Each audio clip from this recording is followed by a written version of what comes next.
All right, greetings and welcome back once again. This is Amuna Yisrael, Soulonomics 101 Left Project, episode, 8 of the Underground Review. A lot is going on. But before I do, I'd like to give my little Left Project disclaimer. I found them late, but I finally found a watch group on, I was doing the live tweets, but it's a little different. It's not as contained as Facebook watch group, and Facebook watch group is a little more coherent. And so I've been in there, and so I always watch the episodes twice to see what it is that I can glean. But just watching it with the group is hilarious. It shouldn't be hilarious, but it is, and there's so much that I'm learning of how we interface or react to our trauma, even when we're reliving the trauma. And one of the ways in which melanated people have adapted or maladapted to prolonged oppression and exploitation is through comedy. This is how we deal with uncomfortable situations for the most part. This is how we alleviate a lot of the stress. We make light of the matter. And so a lot of that is, and I can't front, it's some of the stuff is like in the situation when James, I was like, Rosalie looked like she wanted to slap James upside his head, and sure enough, Rosalie slaps James upside his head.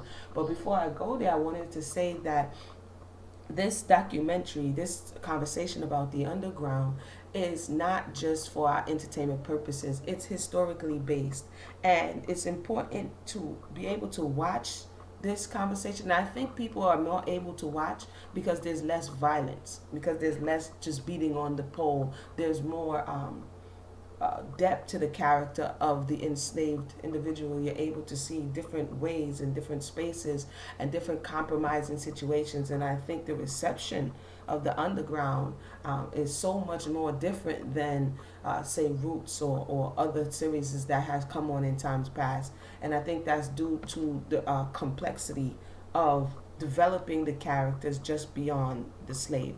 But there are books and information that, for the sake of our children, for the sake of history, we're not going to just be able to pass on Rosalie if we can't really see her rooted in history. I think it's a good addition. It's a good something that helps us to visualize what it is that we're seeing. But please, please, please, please, please, a lot of these resources is available without cost. A lot of them are electronic. Like I'm reading one right now about Elizabeth Green Key, which was a Quaker woman from the South, moved to the North, and she began to, she's kind of like, what's your name's character? I forgot, the one who they, George's character. You know what I'm saying? So there are people who moved to different spaces and began in this abolition movement. When you see that she was at George's character is raising funds, this is something they would do. This is something that our abolitionists would do. This is something that, and I just read that there was a female anti-slavery organization, a female-headed anti-slavery organization in Philadelphia, real story, where they were connected to the anti-slavery. But a lot of the abolitionist movements were headed by men, and then you had melanated women and European women and melanated men and European men coming together to fight against slavery. So you can't speak about the underground unless you speak about this network and this camaraderie that took place to between the European who was not down. And for the record, I can't say it enough that they're specifically the Quakers, they showed their solidarity early on. I spoke about George Fox. If you haven't looked him up, look him up. Way early on, and later so many more. There was one, and I don't know if he's a Quaker, but I know he was an avid abolitionist, William Still. And I just bought the book and I'm reading through. He kept very meticulous notes on many of the stories, hundreds of the stories of melanated people who ran away, enslaved individuals who ran away, and the Europeans who helped them along the way. The Underground Railroad is a network. And this is not to absorb any guilty parties, but it's also not to condemn those who were not in participation. And so they would have, I just actually found, and I shared it on my social media, anti-slavery alphabet reader. Let me see if I can find it here, because I just saved it. Let me see if I can find it so that I can just say, my point is, while I'm trying to find it, definitely the show is following this trauma bond. I want to talk a little bit about the trauma bond. You see it perfectly illustrated with Steen and August's character. If you keep wondering what I say, trauma bond is kind of like what everybody talks about, Stockholm syndrome, but the conversation is a little more developed in Patrick Carnes. He's a PhD. He deals with trauma, and he wrote this book based on his practice and his studies.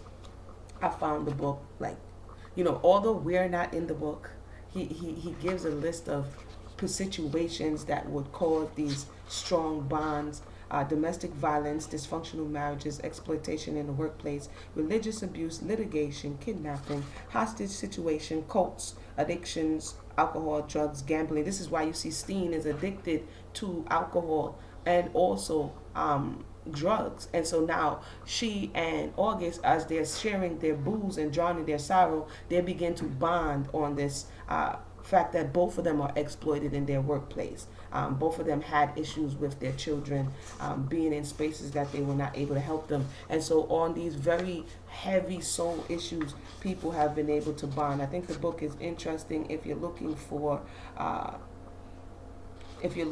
answers. So this is why, just a little bit about me, I don't just study what happened, I also study how to understand what happened and what to do in reversing or healing that which has happened. So a little bit from the book, it says, betrayals that cause horrendous and long-lasting traumas are the worst. Such was the Holocaust, Vietnam, Russia after Stalin's purge, and the Nazi invasion. So as you can see, this is what he thinks of horrendous, the author does, of horrendous traumas. So we can understand the most horrendous trauma, the Ma'afa, the Holocaust, that still to a degree is happening. So if you look through this lens and not necessarily looking to get personal validation that, oh, he spoke directly to me in this book, I think The Betrayal Bond is the name of the book. It has a lot of value to understand what it is that we're watching. We see a trauma bond happening with James. This is why James is like, oh, well, she treated me good. Why did you come back here? This is why James ratted. When Noah ran up and yoked James up, James is like, yo, I'm not going, because he's rationalizing within himself. Should I trust you who cannot defend yourself or me? Or should I trust those who have shown themselves to be able to at least take me out of the condition that I was in? And so when we grow ourselves emotionally, as we look at what's happening, the same thing is happening with Cato. When Cato had the ability and it was comfortable for Cato to cater to the oppressed, he did so. But when it was a choice between him or them, he chose himself. And to a degree, that's called self-preservation. You understand? I'm not, I really don't like Cato's character. Cato is one of them characters like Missy Ann. Like, once you play that, you really make jack yourself up for everything else. You know what I'm saying? So he's kind of like the Missy Ann of the underground. But nonetheless, hopefully we'll be examining what it is that we're seeing and taking it beyond the screen into history and continue to learn something that we may have accurate details to pass on to our children. So with that said, I'm not going to go too long. I know I jumped all over the place. Let me see if I missed anything. James got slapped. Then he got yoked up. Oh, and then they burned the house down. You know what I'm saying? They burned the house down. Actually, Rosalie burnt the house down. One interesting thing that you should, if you don't already know, or wondering how in the world did the house blow up like that. I was watching like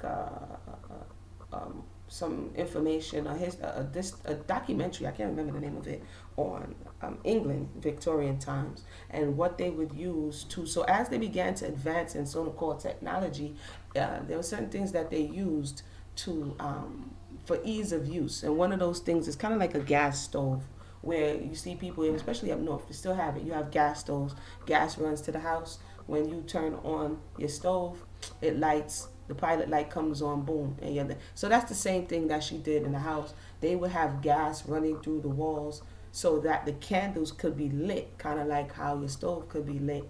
And what she did was just turned it up all the way when she said she was dusting. So she already knew she was going to burn the house down. And that's when you saw the little Euro boy come in like, what are you doing? And then James comes in and that whole scene kind of turns it away. So in case anybody was wondering, she just turned the gas all the way up.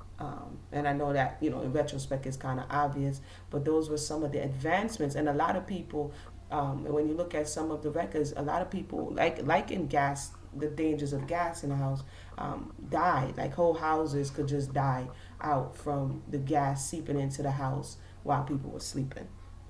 And so, oh, one more thing. I know I'm running on. One more thing. The whole sit around the table. And I was just in to say that whole Christmas scene.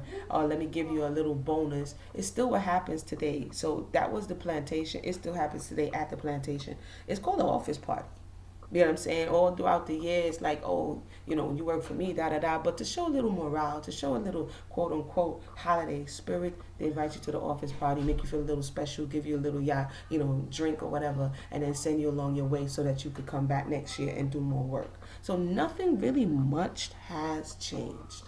But with that said, my name is Amuna Yisrael, Soulonomics 101. This is Left Project Review, episode 8 of Underground. I pray everybody continue to be blessed. One.